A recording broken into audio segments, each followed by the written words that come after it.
It's Monday, July 1st, 2024. Civil War. Only this time, it's Democrat on Democrat crime. Next on the AM Update.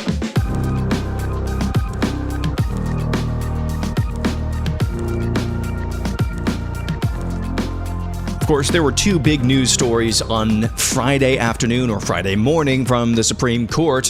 One, they decided that the Justice Department overstepped in adding on obstruction charges to nearly 350 January 6th participants in a move that could also implicate Donald Trump as well. He was charged with obstruction, though through different means. That's a big deal and maybe could portend good things ahead, or at least better things ahead for hundreds of J6ers.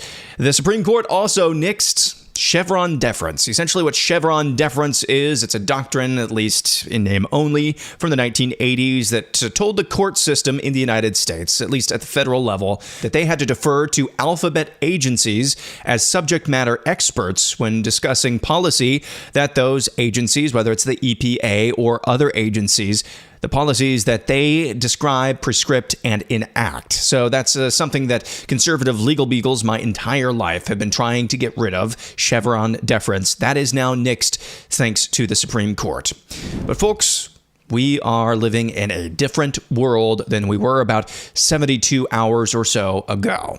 A different world doesn't always mean a more consequential world, but it is different nonetheless. The fallout over Donald Trump and Joe Biden's debate, with the latter's performance being the most talked about, has been felt palpably, at least from my vantage point. I'm seeing all across the political spectrum, even amongst the sports community, even amongst many followers that I follow for a variety of other reasons other than politics, they have actually chimed in on Joe Biden's debate performance, and it's been nearly universally negative. That is different than it was 48, 72, or even 4, 5, 6 days ago. That is different. I don't know if it'll be consequential, but I'll talk about that more in Air Analysis. First of all, this is Joe Biden during his appearance in North Carolina on Friday afternoon, attempting to assuage worried Democrats over his performance and cognitive decline. No, I'm not a young man. State the obvious. Well, I know. Oops. I don't walk as easy as I used to. I don't speak as smoothly as I used to. I don't debate as well as I used to. But I know what I do know. I know how to tell the truth. So that is the defense for Joe Biden's lack of a performance on Thursday night's debate, is that you should feel sorry for him because he's old. That's the defense. That's what they rolled out with. And that does sound like a different Joe Biden, although at that campaign stop in North Carolina, you saw some of the same behaviors as you saw on Thursday night, just blank stares, tripping all over words, but it was a different Joe Biden. On Friday, it looked pretty clear, though, that the Biden campaign was going nowhere. Barack Obama tweeted, "Bad debate nights happen. Trust me, I know, but this election is still a choice between someone who has fought for ordinary folks his entire life and someone who only cares about himself. Between someone who tells the truth, who knows right from wrong, and will give it to the American people straight, and someone who lies through his teeth for his own benefit. Last night didn't change that, and it's why there's so much at stake in November." Bill Clinton, former president, also tweeted this, "I'll leave the debate ratings for the pundits, but here's what I do know. Facts and history matter. Joe Biden has given us 3 years of solid leadership," and so on and so on. So there's the two previous Democrat presidents before Joe Biden voicing their support, unabashed support for Joe Biden. But then came the media, and here is where the Civil War lies. The New York Times, the New Yorker, and the Atlanta Journal-Constitution, among others, were all papers whose editorial boards called on Joe Biden to step out of the race for the White House. Those are kind of some big deals. There's no going back from that. New York Times, New Yorker, among the more notable names to call for the president to drop his campaign. Congressman Chip Roy in Texas, a Republican in the U.S. House of Representatives, announced on Friday he's going to introduce a resolution to call on the president's cabinets to invoke the 25th Amendment of the United States Constitution in order to remove Joe Biden from office. If he's unfit to run for office for re-election, he's unfit to serve now. And then Axios. You've heard me quote from Axios. They are a pretty quality and left-leaning, but quality publication out there. But but they are basically Democrat mouthpieces. They absolutely unloaded this weekend against Joe Biden. This headline, what scares Dems, Biden at age 86 in the White House. Subheadline, it's not just Joe Biden's age. It's not just about his debate debacle, which made the president look slow, old, and foggy. It's what's next that truly worries even Biden's biggest supporters. Axios, this headline as well. Top aides shielded Biden from staff but couldn't hide the debate. In that story, Axios details anonymous sources saying that top aides to Joe Biden actually shield him on the regular from other White House staff, keeping him at an arm's distance from that staff. Now, why would that be the case? Another Axios headline, there's this. The two Joe Bidens, the night America saw the other one in this story. Again, quoting anonymous sources from ostensibly inside the White House. It details how, quote, from 10 a.m. to 4 p.m., a quarter of the day, Biden is, quote, dependably engaged, and many of his public events in front of cameras are held within those hours. 10 a.m. to 4 p.m. 10 a.m. to 4 p.m., a quarter of the day, he is dependably engaged, so says Axios. So those are just three stories from basically a Democrat mouthpiece in Axios, basically detailing how the president has dementia. That's basically what they're stipulating here. He is in cognitive decline. 10 a.m. to 4 p.m. What happens after 4 p.m.? The sun starts going down. You have sundowning. You saw that the other night at the debate. That was a hallmark of dementia, unfortunately. But it wasn't just Axios. Again, NBC News reported over the weekend that Biden was, quote, humiliated by his debate performance. This is how Meet the Press started off with Kristen Welker on Sunday morning. It is yet another extraordinary moment in the 2024 election cycle, with Democrats in a state of crisis after President Joe Biden delivered a disastrous debate performance that fueled voters' top concerns about his age and ability to serve another 4 years in office. Yikes, that is friendly legacy media in NBC News and Meet the Press on Sunday morning. It wasn't just NBC News, though, in legacy media. CBS poll released on Face the Nation on Sunday morning revealed that only 55% of registered Democrats say Biden should remain the nominee. 45% of registered Democrats in their survey post-debate say Biden should step aside. The Associated Press detailed a story about a private phone call of top Democrats and how a number of them felt betrayed and gaslit on this phone call about the state of Biden's prospects moving forward electorally. Here's a snippet from that story. Quote, DNC Chairman Jamie Harrison and Biden campaign manager Julie Chavez Rodriguez held a Saturday afternoon call with dozens of committee members across the country, a group of some of the most influential members of the party. They largely ignored Biden's weak showing Thursday night or the avalanche of criticism that followed.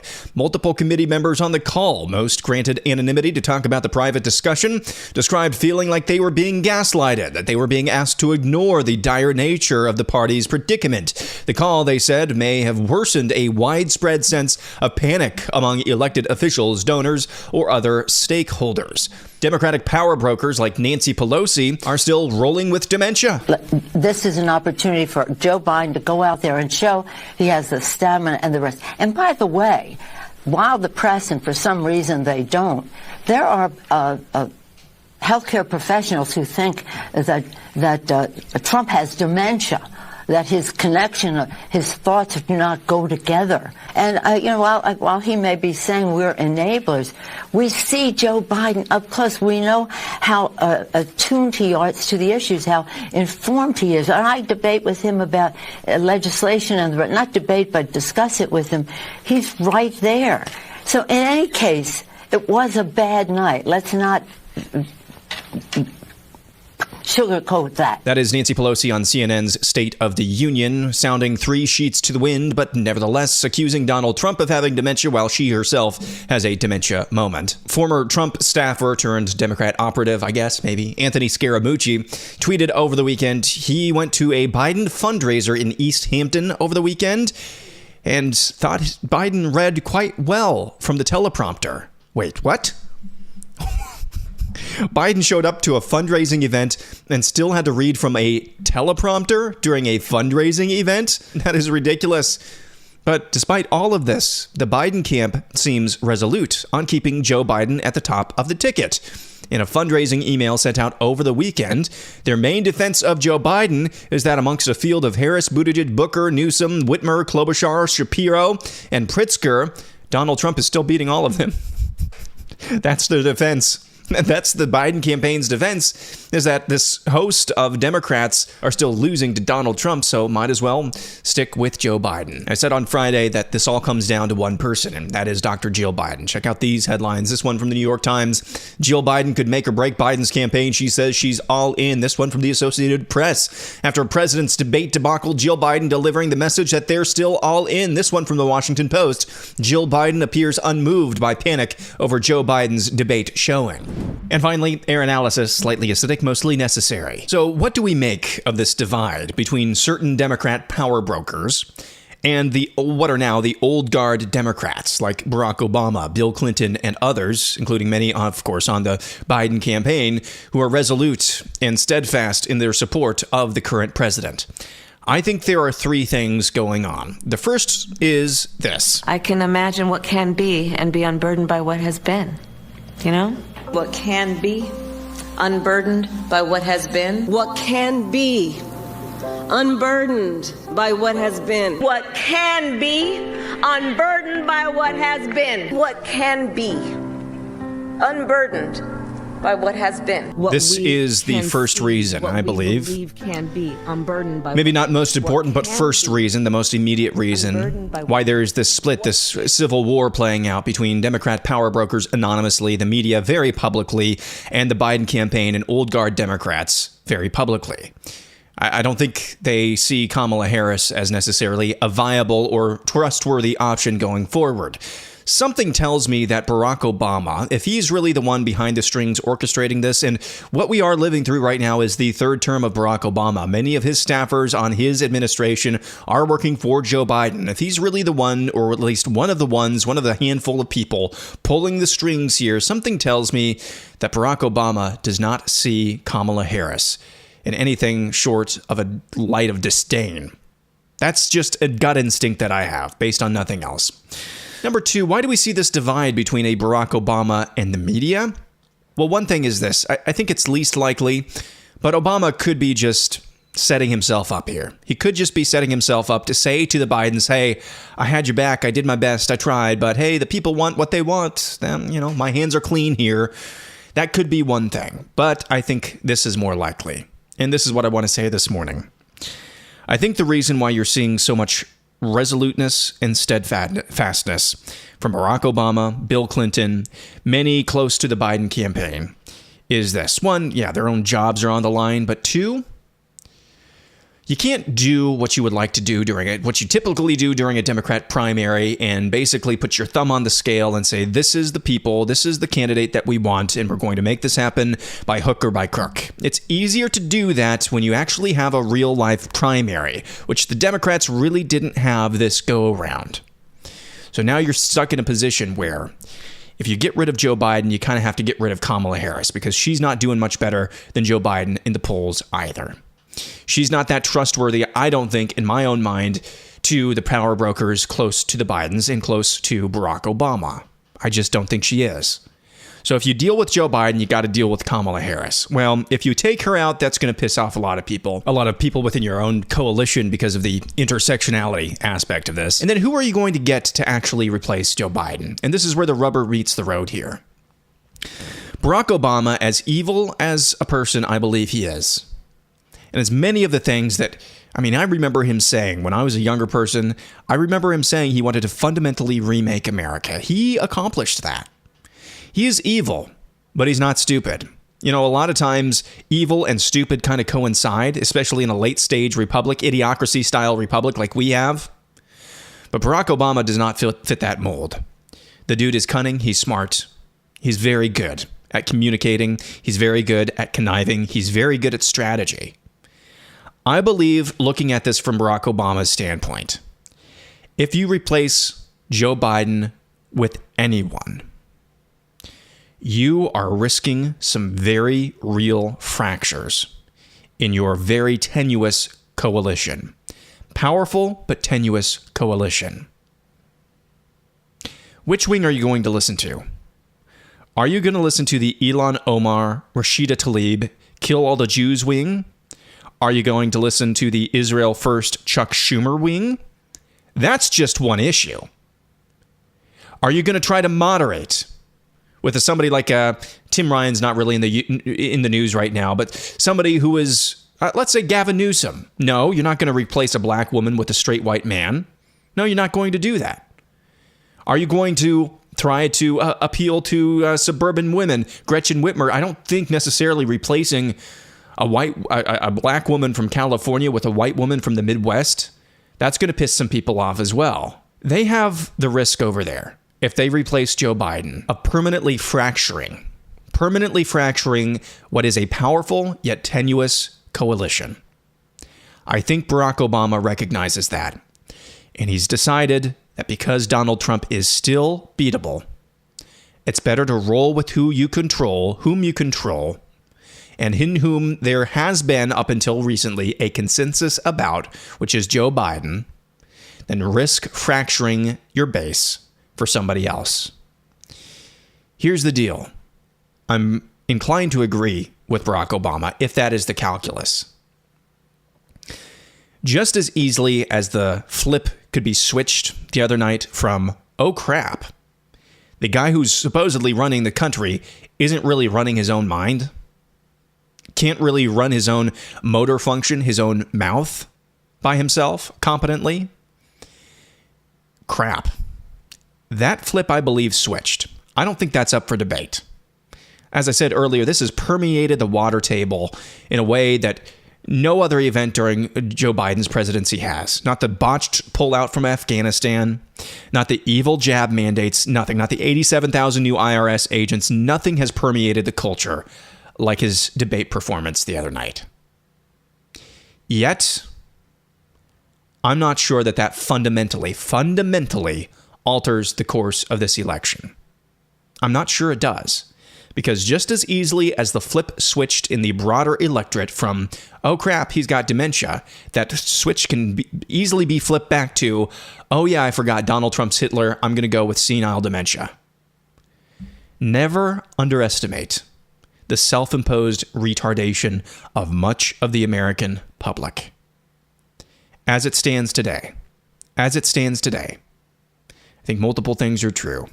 I think they're still going to ride with Biden. I still think that. Number two, I don't think the election has been fundamentally altered, despite how far this has permeated into the culture. I don't think that's a guarantee. I don't think it's a given.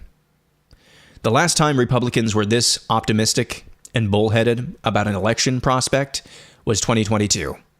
And that was barely a red trickle. And I also think I need to clarify something as well. I'm not saying here Barack Obama has the power to necessarily remove Joe Biden. I'm not saying that. I still think that power lies with Jill Biden, Dr. Jill Biden. What I am saying here is that Barack Obama is the one in this equation with the power to fundamentally alter the course of this election. He gives a vast majority of Democrats to permission, if they so desire, to not vote for Joe Biden, to look elsewhere like an RFK Jr. He is the one in this equation with the power to fundamentally alter the course of this election.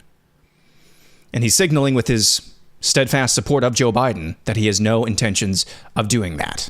So that's where I am this morning. It shouldn't be this way. I put out a mock bingo card for the debate in every single space except for the middle free one, which I actually labeled inflation. Every single space was just labeled, "My God, what have we done?" And I think that rings true today. So, who knows? By the time this is out today, whenever you listen to this, things could have changed dramatically. There was a meeting that was much ballyhooed that the Biden family had to, quote, discuss his election prospects or the future of his campaign for re-election. It turns out that was pre-planned. It was like a photo op. I don't know. Over in Biden camp, it sure seems full speed ahead. So that's where we are. We shouldn't be here if we lived in a functioning republic, but that's where we are. And my God, what have we done?